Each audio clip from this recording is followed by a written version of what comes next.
911, what's the location of your emergency? I just came into my friend's house and I found him dead. He was shot. Somebody shot us. Lansing police arrived in response to the frantic 911 call from Joe Wood, who was horrified to find the lifeless body of his roommate, Donovan Barfield.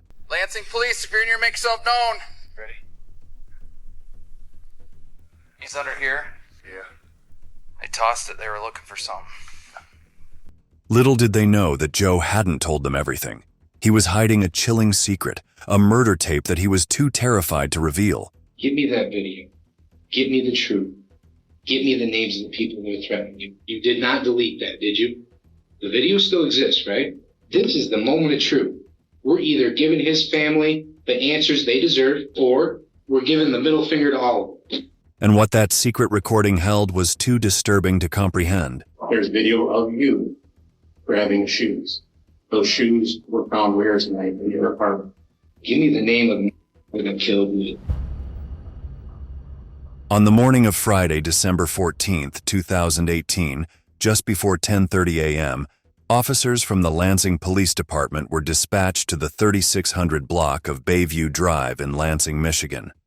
They were responding to reports of a possible shooting, but uncertainty loomed. They had no way of knowing if any immediate danger awaited them at the scene. We really don't know what we're dealing with or what we're walking into, and we don't know if the shooter is present at the scene. We have to stay vigilant of the unknowns.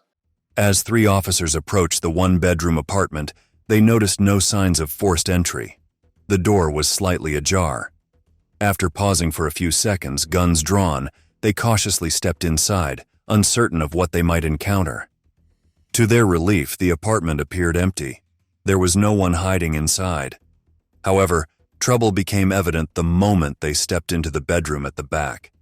The room had been ransacked as though someone had frantically searched for something.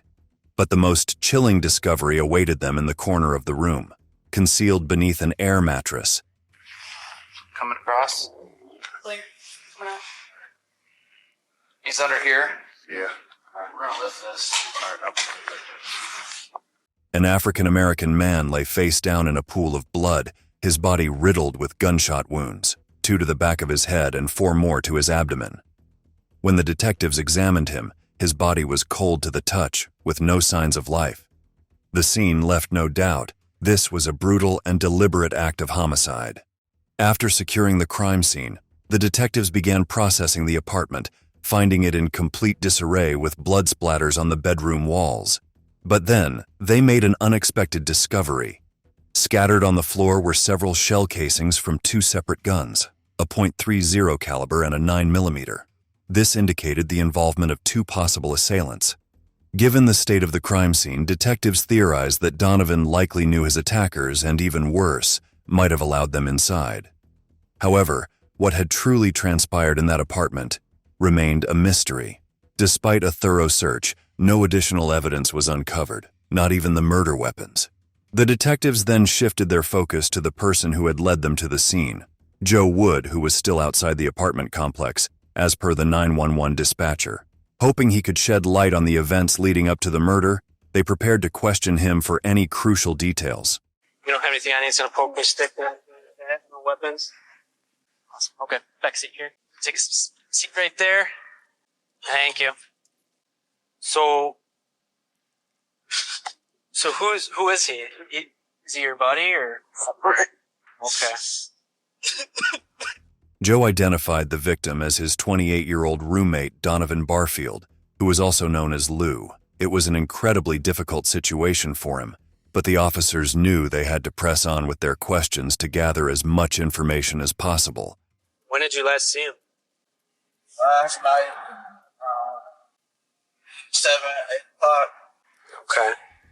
Joe explained that after seeing Donovan the previous evening, he had gone to his ex-girlfriend's place and spent the night there.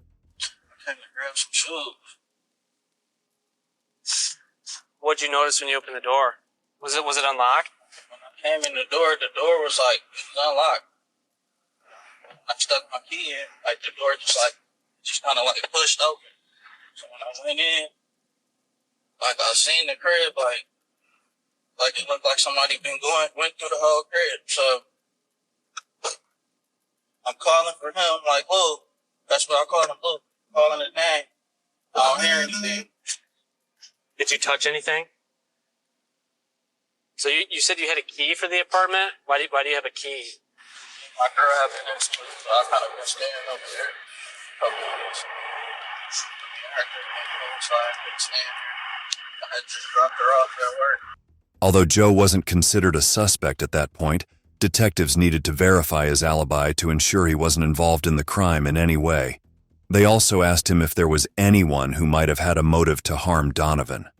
How long have you guys been friends? I've known him for about 4 or 5 years. You know anybody does he have any issues? Anybody?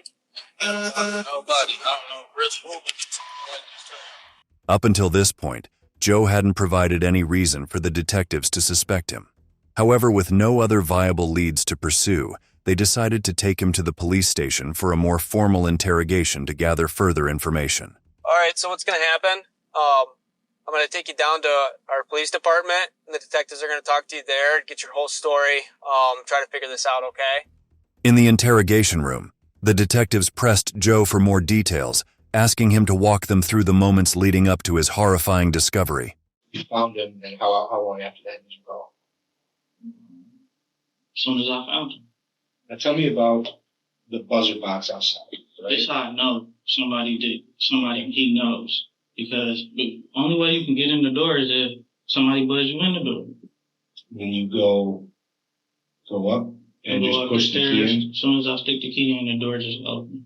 I kind of like walked by the couch, and he was like under the mattress. Did you go in the bedroom or anything? No, first? I wasn't. We're here to figure out what the hell happened to Lou and hopefully get some justice for him. But I feel like maybe you could tell us something about his lifestyle that maybe led up to this. Understanding Donovan's lifestyle was becoming increasingly important as Joe revealed a crucial detail. Donovan was not originally from Lansing.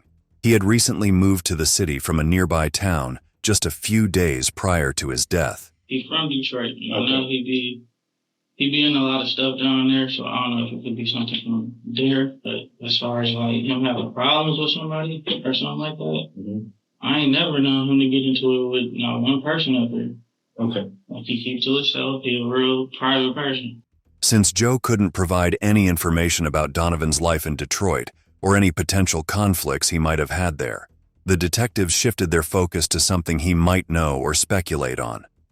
They asked him if there was any possibility that the murder weapons could have belonged to Donovan himself. Lou was shot with something that was already in the house. Is that a possibility? Nope, there was no guns over there. I never seen him with a gun here. Like he never carried a gun. Period. Like he never had no problems with nobody here. Joe assured the detectives that to his knowledge, Donovan had never carried a weapon and steered clear of the dangerous circles that were known for violence. His alibi checked out as well, and after some tense questioning, Joe was let go. But the detectives were left in a chilling dilemma. They couldn't shake the feeling that this murder wasn't just a random act of violence, but something far more sinister.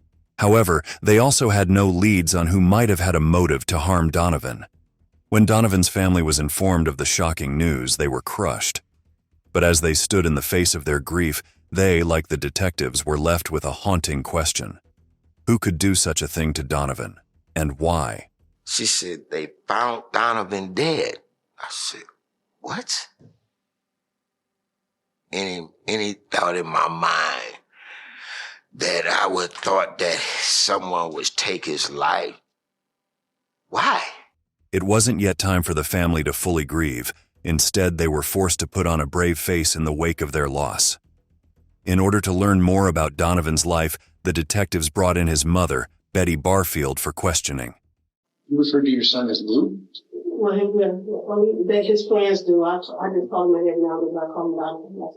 Okay, is there anything in his past that in either Lansing or Detroit that could have led to this? Well, they told me that he was supposed to be trying to gamble at the friend's house, and she didn't want him to gamble there, so I don't know if he came to this apartment and gamble. I don't know. What type? Dice. Betty confirmed that one of Donovan's favorite pastimes was street gambling, particularly playing dice. As investigators dug deeper, they discovered that in Lansing, Donovan's primary source of income had come from shooting dice. Although Donovan's mother insisted he wasn't involved in any illegal activities, the detectives were skeptical. So their next focus was to identify the people Donovan had been associating with before his death. Just as they were about to make headway, detectives received an unexpected visit from one of Donovan's friends, Anthony Brown. His interview with the detectives provided valuable insights into Donovan's life, as he had been one of Donovan's gambling buddies. Have you ever played dice with Lou before? Yeah. All right. He's usually high rolling. Yeah. That's what I would do. I would shoot dice, try to get some money to help out with her. Okay. What's the most you've ever seen Lou? They go stack? I'm not sure. He probably had about a couple $100 on it. Okay. Anthony confirmed that Donovan was known to keep a significant amount of cash on him and at his residence. This led detectives to consider the possibility that the murder could have been motivated by a robbery that tragically escalated into murder. To further explore this theory, detectives asked Anthony if he could think of anyone from Donovan's friend group who might have been responsible for the crime. If you had to guess, would you say it's Lansing people or Detroit people that did this? I'd probably say Lansing, just because, he was cool here. He shot dice a lot, so I'm not kidding, probably shot dice with the wrong person and probably set him up, anything. Did he flash money? He flashed money like, let's say if he got drunk. So I don't know if he flashed money around other people and all. So. Anthony further told the detectives that on the evening of December 13, 2018, he had met Donovan and they had planned to play dice. But those plans never came to be. Although Anthony was not considered a suspect at that time, the detectives took a direct approach, asking him outright if he had any involvement in the murder. So I'd be shocked if I didn't ask you. Did you have anything to do with Lou's death? No. Okay. Your fingerprints and DNA will not be in his apartment at all because you've never been inside that apartment? No. We'd like to ask your permission to have your phone forensically examined. We're not worried about anything except this. Is that okay? Okay. Thank you. Although Anthony's alibi, claiming he had stayed at a friend's place on the night of the murder, needed to be verified, he was very cooperative and cordial with the detectives. Given his demeanor and lack of concrete evidence linking him to the crime, they ultimately let him go. With no other leads to follow, detectives decided to return to the very location where the crime had occurred. This time, they went door to door within the apartment complex, asking neighbors if they had seen anything unusual. Much to their interest, one neighbor had. Hey, sorry to wake you up if I did. We had an incident that occurred in the apartments right across the walkway. I was wondering if you may have heard anything last night. I heard some shooting, but I don't know what it was. I didn't know if it was, I wasn't about to look out the window. Yeah. What time was that?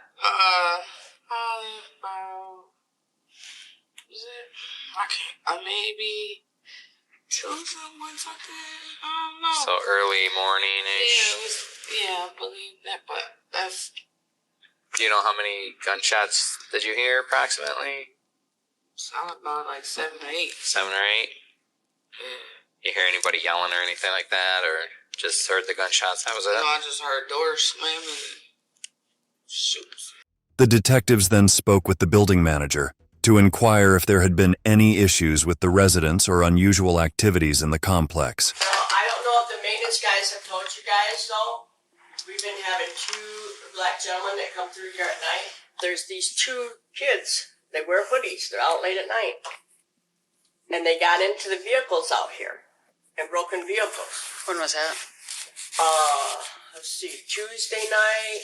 But there was 3 or 4 vehicles. On Tuesday night? Have you seen them since then? Yes, they were asking for money. In addition, they discovered that there had been a string of car break-ins around the apartment complex in recent weeks. This raised a new question. Could these crimes be connected to Donovan's murder? The detectives now found themselves considering the possibility of a larger pattern. When we spoke to the apartment manager of the complex, we had learned that they do not have video surveillance in the apartment complex at all. From that point, we knew that we needed to figure out what was Donovan doing prior to this happening. Before the detectives could proceed further with their investigation, they were approached by an elderly couple who lived in the apartment complex. The couple had startling information to share about an incident that had occurred earlier that week, which could potentially shed new light on the case. So what happened on Wednesday that was different? Or Two guys come down, knock on our window. what window? Right there where the sign is? Yeah. When you say they came down, where do you know they came from? Down that way. Do you know what apartment? No. Okay. No. And the young kid said, "I'll pay you $10, let me spend the night." I said, "I'm going to call the police, you better get out of here." Can you describe the kids? One was short. Yeah, one was about this tall, and the other one was a little bit taller. And the one that was shorter was hiding behind the other, so where it looked like it was just one person there. Did you see anything on them, or did you? Well, he wears a backpack. And he carries a gun. The taller guy has a backpack? How do you know he has a gun? Because when he walked away, and you know how they have that other little pocket on the back part, you know, has the big zipper on it, and then they have a little, you could see a shape of one on the back on that. Could have been his shirt rolled up. No. Okay. Though the incident was undeniably concerning, detectives weren't sure if it had any connection to Donovan's murder. The only description they had was vague: two young African-American men, one shorter than the other, and it didn't give them much to work with. But as the couple continued, they revealed something unsettling. This wasn't the first time the men had been seen loitering around the building premises. The revelation added a new layer of suspicion, suggesting that these individuals might be far more involved than anyone had initially realized. Did you ever see him anywhere else? Yeah, the night that one day that our car got broke into, the Yeah. vibe. I told the manager they used to come in. I left my car unlocked. They'd ramsack it 3-4 times. Did you see them do it? Yeah. I come to office one day and they were in my car. I went out there. I said, "Get out of my car." I told the manager, I said, "You're renting a drug dealer." She don't care. So when you say there's drug dealers down there, how do you know that? Because I know the people. Well, who do you know down there? Well, you guys got the tape. That's where they lived. Okay, but that's not these two boys you're talking about. Yes. They hung down there too. They hung wherever they could. The couple claimed that, despite their complaints about possible drug dealing around the apartment complex, no one had taken the matter seriously enough to investigate. However, the most shocking revelation came when the witnesses stated that the two men had been seen hanging out at the same apartment where Donovan had lived. This new information led detectives to consider the possibility that Donovan wasn't just involved in gambling, but might have also become entangled in drugs, or at least associated with drug dealers. We still don't know how Donovan is getting money. We do know that they were looking for something in his apartment. So was that indeed drugs? Despite the various leads, progress on the murder investigation remained slow. Without solid evidence, detectives still lacked a clear suspect, relying mainly on hearsay. However, just when it seemed like the case might stall, the case took a dramatic turn. A tip would reveal a familiar name, hiding a deadly secret. A few days after Donovan's tragic death, homicide detectives in Lansing received a startling phone call from one of Donovan's family members. They revealed that they had been contacted by one of Donovan's friends, who had shared a video call showing surveillance footage from Donovan's room on the day of the murder. The footage appeared to capture the perpetrators. While this news was shocking in itself, the next revelation was even more astonishing. The friend in question was none other than Donovan's roommate, Joe Wood. Joe had set his desktop computer up in the corner of Donovan's bedroom with some software, which caused the computer to start recording upon motion activation in the bedroom. And during that video call, Joe proceeded to show what looked like surveillance video of the homicide suspects inside the bedroom in Donovan's apartment where he was killed. This was the first time we really had any lead of a suspect to follow up on. And we also realized at that point, Joe did not tell us what really happened the morning that he called 911 when he found Donovan. While detectives were relieved to learn that video evidence of the killers existed, Their relief was overshadowed by a pressing question. Why had Joe withheld such vital information from the police? To understand just how much Joe really knew, detectives quickly tracked him down. Surprisingly, he voluntarily agreed to return for a second interview. However, this cooperation did little to restore the detectives' trust or ease their frustrations, as they were furious with his lies. But before confronting him further, they had one immediate priority: confirming that the video evidence was still intact. You did not delete that, did you? It exists, right? The video still exists, right? Did you delete it? You did not delete it. Okay. Thank God. Once the detectives were assured that Joe hadn't deleted the video, their next step was to obtain it from him. This is the moment of truth. We're either giving his family the answers they deserve, we're giving Lou the justice he deserves, or we're giving the middle finger to all of them. And you hold the key.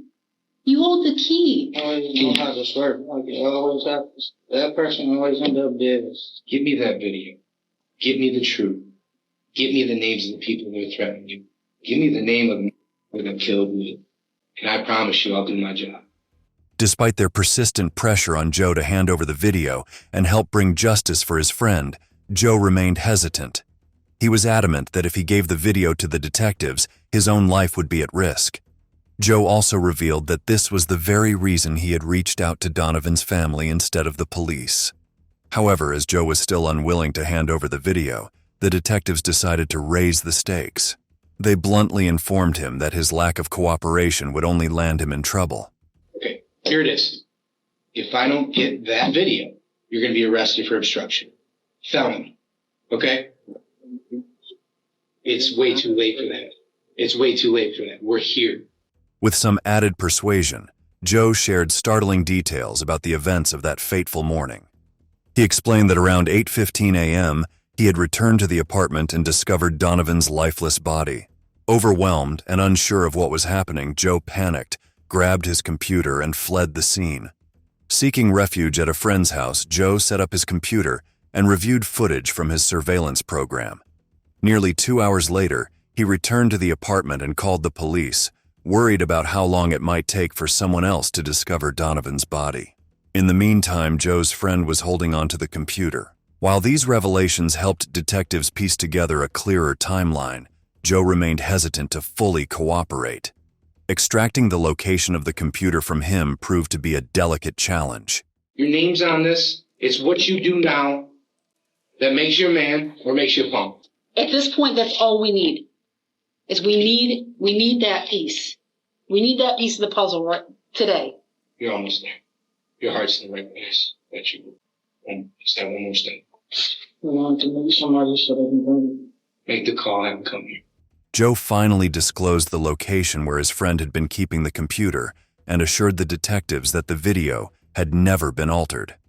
A patrol officer was promptly dispatched to retrieve the computer, and it was brought to the police station for further investigation. As the detectives began watching the footage, they were stunned by what they saw. With Joe still in the interview room, I finally actually get my hands on this computer, and we were able to see that, yes, there are video clips possibly of homicide suspects. When watching the video, we couldn't believe our eyes. So you think there's a third person in the room with him? It's gotta be. Stay in here.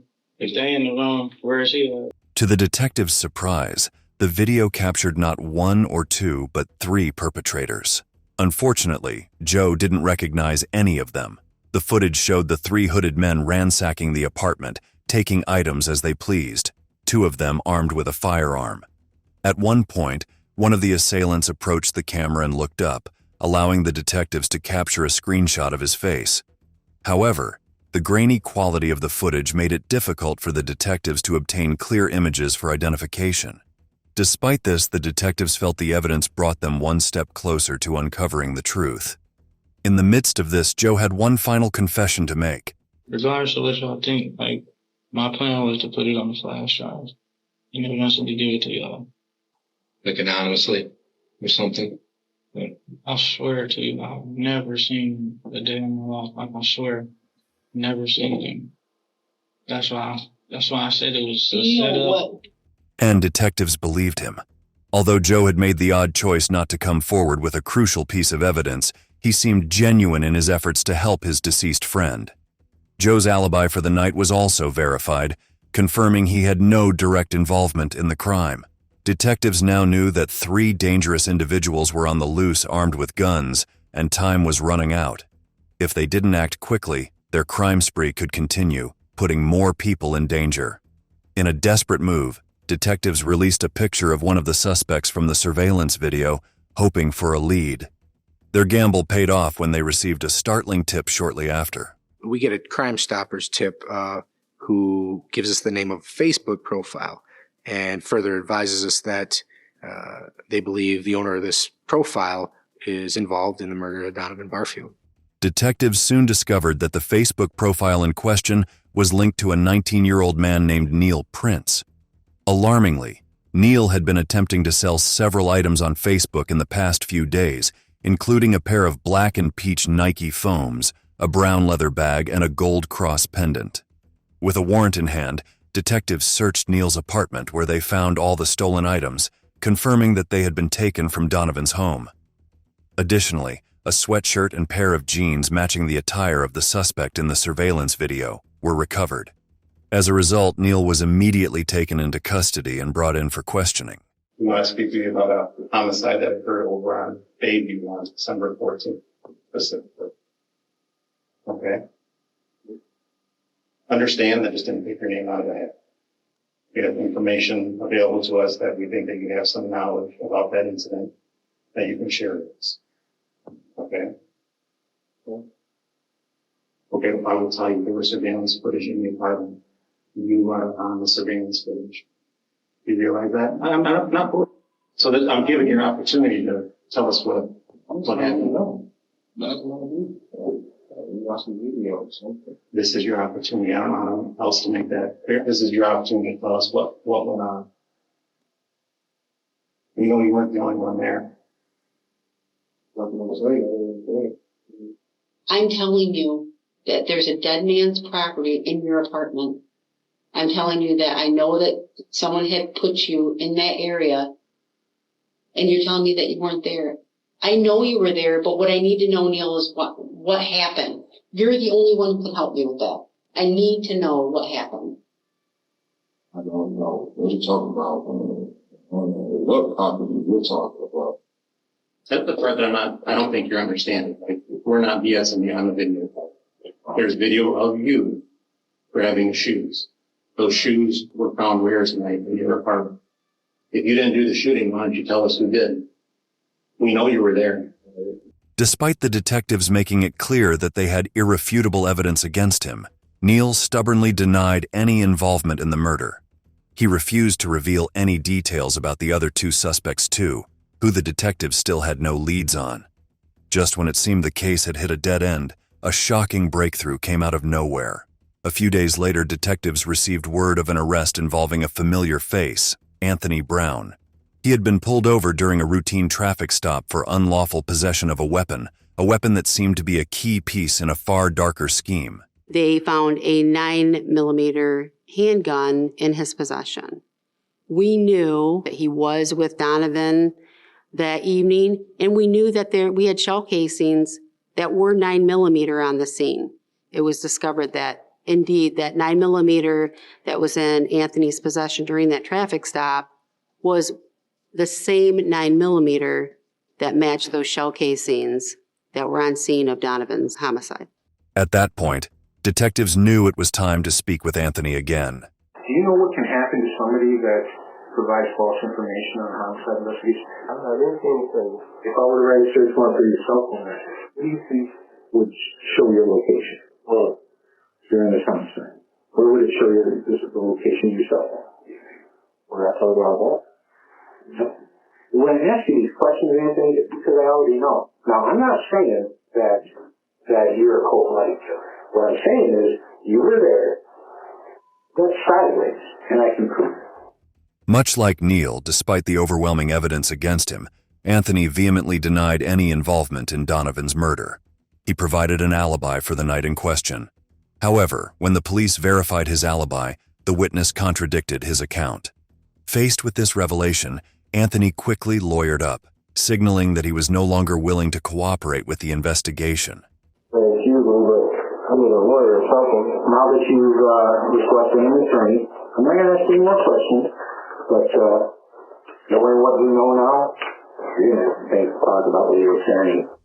Now, with 2 suspects in custody, the detectives were closing in on the truth. While neither of them had confessed, the police had accumulated enough circumstantial evidence to arraign both men for Donovan's murder. Adding to their case, multiple residents confirmed that Anthony and Neil were the same individuals frequently seen prowling around the apartment complex and linked to previous break-ins.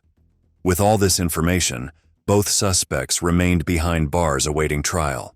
Yet the investigation was far from over, as the 3rd suspect remained at large, still roaming free. Then, as if fate had intervened, another crucial piece of the puzzle fell into place. 3 months after Donovan's brutal murder, a 16-year-old boy named Willie Fletcher walked into the Lansing Police Department with his lawyer, ready to reveal a chilling story. He wasn't just a witness. He was the 3rd suspect, and he was ready to reveal the dark details of the murder. Anthony told the juvenile as well as Neil that, hey, I know a guy. He carries a lot of money. I was playing dice with him earlier. We're going to rob Donovan Barfield of his money. And the juvenile said, Anthony told us that I already set up the dice game. He's waiting for us. The juvenile says he had a gun. Anthony had a gun. Willie confessed to having a gun and revealed that Anthony also had one. He explained that when they reached Donovan's apartment, Anthony instructed him to shoot Donovan from behind. Willie said that as soon as he pulled the trigger, he was so scared that he nearly dropped the gun. It was at that point that Anthony took over and shot Donovan a few more times to finish the job. Willie added that by this time he had a change of heart and didn't want to be involved anymore. However, Anthony threatened to kill him and his family if he didn't go through with what they had started. Fearing for his life, Willie reluctantly continued with the robbery. The juvenile's confession was instrumental to us being able to solve the case. We ultimately uncovered what appeared to be a cold-blooded scheme of robbery and murder. Ultimately, all 3 individuals were charged and convicted of Donovan's murder. Neil Prince and Anthony Brown were both sentenced to life in prison, without the possibility of parole. As part of a plea deal, Willie Fletcher avoided a life sentence, but was handed a 60-year sentence with the possibility of parole after 28 years. While justice was served for Donovan's family, it brought little comfort. Donovan Barfield, just 28 years old, was a loving son and father, taken far too soon from this world. His family was left with the heart-wrenching reality that no sentence could ever bring him back. That's my only son in this world. First son and last son, so I miss him a lot. Before we conclude our story, we extend our deepest condolences to Donovan's family and loved ones. This story serves as a painful reminder that we can never truly know the people around us. Those around Donovan valued his life far less than their own greed and selfish ambitions. What are your thoughts on this case? We'd love to hear your opinions in the comments below. If you have any cases you'd like us to cover, feel free to leave your suggestions. Don't forget to like, share, and subscribe to Mysterious 7 for more captivating true stories like this one. Until next time, stay safe and stay curious.